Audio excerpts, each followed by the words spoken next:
Alright, let's talk about effects. Effects are a great way to add spice to your mixes, and they're also great for smoothing out your transitions.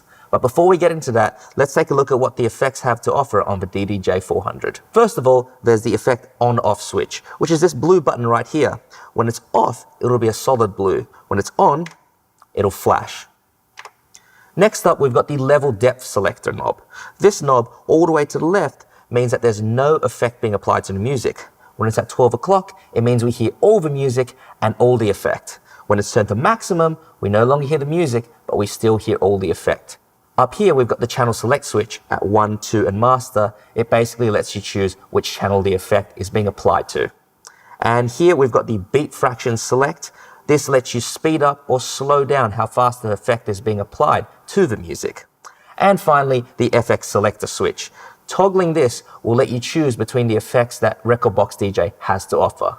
We're going to use that to select reverb in this case. So reverb is an effect that sounds very similar to echo. It basically makes it sound like the song is being played in a really big room. Let me demonstrate that for you.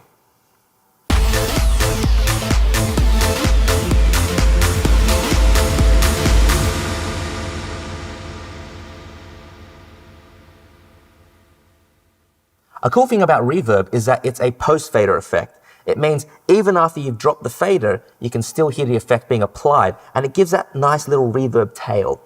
Now we're going to use this in a mix. What we're going to do is we're going to play both tracks, and then we're going to apply the reverb effect onto the track that we're mixing out of, and then cutting it so we get that nice smooth transition.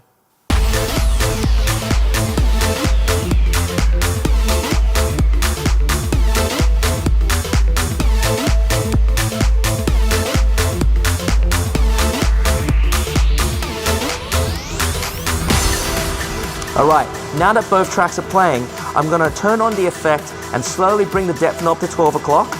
And then before the drop happens, I'm going to cut out the first track.